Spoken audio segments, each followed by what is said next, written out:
क्या समस्या है जो आप लोग हिजला महिला को लेके इस इंडोर स्टेडियम के प्रांगण में बैठ के बातचीत कर रहे हैं? सर समस्या ये है कि सर मेरा नाम हो गया शशिकांत मुर्मू और मैं एक फ़ैशन इवेंट ऑर्गेनाइज़र हूँ। और जैसे हिजला मेला में जो सबसे पहला फ़ैशन शो हुआ था 2018 में, वो मेरा ही प्लानिंग था और उसको एग्जीक्यूट भी हम ही किए थे सारा। 2019 में भी किए, 2020 में भी किए। उसके बाद अब जब 2023 की बात आती है तो इस बार मेरे को ना बाइकआउट किया जा रहा है। तो बाइकआउट करने के पीछे रीज़न क्या है ये तो मुझे समझ नहीं आ रहा है, बट जो भी हो रहा है ये एक षड्यंत्र आप कह सकते हैं, क्योंकि नींव मैंने डाला है, अब मुझे ही हटाया जा रहा है। मेरी अगर कोई गलती है तो वो मुझे प्रशासन मुझे बताए, जबकि मेरा बाकायदा लेटर भी डला हुआ है, एप्लीकेशन डला हुआ है यहाँ पर, ऊपर से मंत्रालय से भी लेटर आया हुआ है। कम से कम कुछ तो रिपोर्ट मेरे को बताए। यहाँ पे प्रशासन कोई रिस्पांस नहीं दिया जा रहा है, जबकि मैंने फ़ोन कॉल भी किया। वो लोग बोलते हैं कि फ़ोन कॉल करके आपको बताते हैं, अभी तक कोई रिपोर्ट नहीं आया है। तो मुझे यही जानना है कि मुझे क्यों बाइकआउट किया जा रहा है, जबकि नींव मैंने डाला है। मेरे पास और भी कई सारे इनोवेटिव आइडियाज़ हैं हिजला मेला को प्रमोट करने के लिए, लेकिन लोग इस तरह से अगर मेरे को रोकेंगे तो मैं कैसे हिजला मेला को प्रमोट कर सकता हूँ? क्योंकि मेरा काम है, ये मेरा संथाल परगना का है, तो मेरा फ़र्ज़ बनता है हिजला मेला को कैसे प्रमोट करें पूरा इंडिया लेवल पे। ये जो फैशन शो है ये तो जाहिर सी बात है मेरा दिमाग का उपज था जो कि हम यहाँ एग्जीक्यूट किए। अभी और भी कई सारे इनोवेटिव आइडियाज़ हैं, लेकिन अभी हम खुल के यहाँ पे बताएंगे नहीं, क्योंकि बताएंगे तो फिर लोग कॉपी करेगा। फैशन शो हम स्टार्ट किया, अभी कॉपी हो रहा है उसका। क्या मांग था आप लोग का, जो क्या मांगे नहीं पूरी की और क्या कुछ अभी हो रहा है? मांगे ये हैं सर, जैसे कि यहाँ पे अभी सर वो कुछ अधिकारी बोल रहे हैं कि इसमें आप पैसा ले रहे हो तो फ्री ऑफ कॉस्ट कर दो, ठीक है।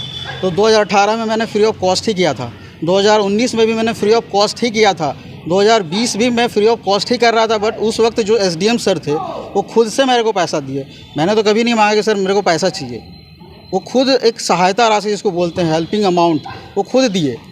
और अभी रिसेंटली हम फिर साहिबगंज में भी किए, वहाँ पे भी मेरे को मिला पैसा, ठीक है ना। तो पैसा कोई बड़ा चीज़ नहीं है। अगर कोई कलाकार परफॉर्म कर रहा है तो ये उसका हक भी बनता है, क्योंकि मेरे अंडर में कई सारी मॉडल्स होती है और मॉडल्स को पैसा देना मेरा फ़र्ज़ बनता है। हर आर्टिस्ट को तो पैसा मिलता ही है, मॉडल्स को सिर्फ नहीं मिलता। तो अभी रिसेंटली मेरे पास कई सारी लड़कियों का फ़ोन आया कि सर हम लोग करते हैं वहाँ पर मॉडलिंग करते हैं, बाकी आर्टिस्ट को तो पैसा मिलता है लेकिन हमें नहीं मिलता है। 2018 में ज़्यादा लड़की आई थी, 2019 में उससे कम आई, 2020 में और कम आई।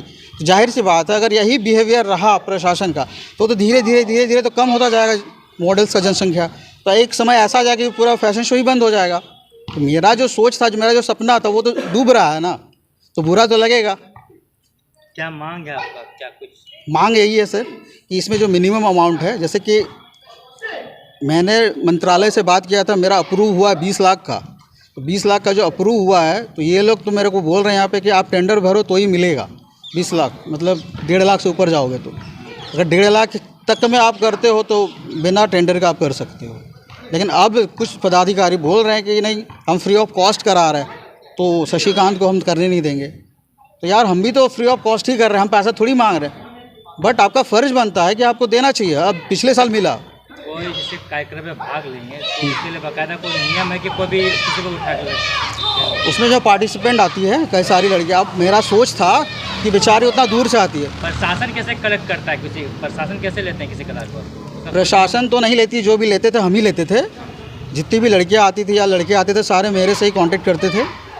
बाकायदा सर्टिफिकेट भी हम ही इशू करते थे, प्रशासन तो सर्टिफिकेट भी इशू नहीं करती थी।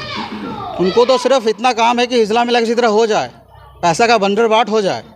सर्टिफिकेट आज तक वो बांटे नहीं, फिर वो ट्रॉफ़ी वगैरह भी नहीं बांटे, सारा तो हम ही देते थे, ट्रॉफ़ी भी। आप हमारी इस खबर के माध्यम से क्या करना चाहते हैं? आपके खबर के माध्यम से हम यही कहना चाहते हैं कि हमको किसी से कोई दुश्मनी नहीं है, किसी प्रशासन से भी नहीं, किसी जितने भी आर्टिस्ट है किसी से कोई दुश्मनी नहीं है। मेरा सिर्फ यही मांग है कि हम संथाल समाज के लिए लड़ रहे हैं, हम खुद के निजी स्वार्थ के लिए नहीं लड़ रहे, ये सामाजिक स्वार्थ के लिए। क्योंकि इन लोगों के लिए इतना सारा फंड आता है मंत्रालय से, मेरा तो रोज़ मंत्रालय से आना जाना रहता है। तो पहले तो नहीं था, अभी कुछ दिन से जब रोज़ मेरा आना जाना हो रहा है तब पता चल रहा है कि कितना फ़ंड आता है मंत्रालय से। अब जब पता चल रहा है यहाँ पे इन लोगों को इतना कम अमाउंट मिलता है, इस वजह से हमको आवाज़ उठाना पड़ा। इसमें मेरा कोई निजी स्वार्थ नहीं है, भले किसी को बुरा लगे, अपने समाज के लिए तो हम लड़ कट जाएंगे, मर जाएंगे, हमको फ़र्क नहीं पड़ता, क्योंकि हमको किसी से डर भी नहीं लगता है। सच्चाई के लिए हम हमेशा आगे रहते हैं। बाकी कोई भी लड़का अगर अपना राजनीति रोटी सेकता है किसी भी मैटर को लेके तो वो अलग बात है, लेकिन मेरे साथ ऐसा कुछ भी नहीं है। ना ही हमको राजनेता बनना है, ना ही कुछ हमको करना है। अगर ये इवेंट हमको यहाँ पे ना भी करने को मिले तो हमको क्या फ़र्क पड़ता है? कुछ नहीं पड़ेगा। ये तो सिर्फ अपने समाज के लोगों के लिए था, मेरे लिए पर्सनल थोड़ी था। अब ये काम हमको नहीं मिलेगा तो जाहिर सी बात है आर्टिस्ट को पैसा नहीं मिलेगा। कि मेरे लिए थोड़ी था, नहीं मिले मेरे को काम, हमको कोई फ़र्क नहीं पड़ता है। लेकिन बात है कि हम 2018, 19, 20 किए तो हमको लगा शायद मेरा भी तो रिस्पॉन्सिबिलिटी बनता, हम इस फील्ड से हैं। अभी संथाल में डिज़ाइनर कोई है ही नहीं, बहुत कम गिने चुने, और इवेंट ऑर्गेनाइजर तो एक भी नहीं है, इकलौता हम ही हैं। तो मेरा फ़र्ज़ बनता है कि हम अपने समाज को कैसे सही दिशा में लेके जाए इस फील्ड में। तो हम काम कर रहे हैं, बट मेरे को रोका जा रहा है। मेरे पास और भी हज़ार नहीं, कम से कम 100 इनोवेटिव आइडियाज़ अभी भी हैं यहाँ पे, जो कि हम हिजला मेला में डाल सकते हैं, लेकिन डालने दो तो ना। मेरा सारा इंडस्ट्री से कांटेक्ट, जैसे आप बॉलीवुड बोले या टॉलीवुड बोले, चाहे तेलुगु फिल्म इंडस्ट्री बोले, हम चाह रहे थे कि वहाँ से कुछ डायरेक्टर हो या प्रोड्यूसर हो या कुछ भी हो, उन लोगों को बुला के यहाँ का आर्टिस्ट को हम लाइनअप करना सोच रहे थे, क्योंकि उनको भी आगे मौका मिले। बट यहाँ पे एक कहावत है, जिसका काम उसी को साझे। अब जिसका काम है ही नहीं वो फैशन शो करा रहा है। अब जिसका काम गाना नहीं है वो गाना गाएगा तो क्या होगा, पब्लिक भागेगी ना। जिसका काम डांस नहीं वो डांस करे, ये कोई तरीका है? प्रशासन को इसमें एक्शन लेना चाहिए। मेरे को प्रशासन से कोई दुश्मनी नहीं है, प्रशासन का तो हम बहुत ही इज्जत करते हैं। धन्यवाद।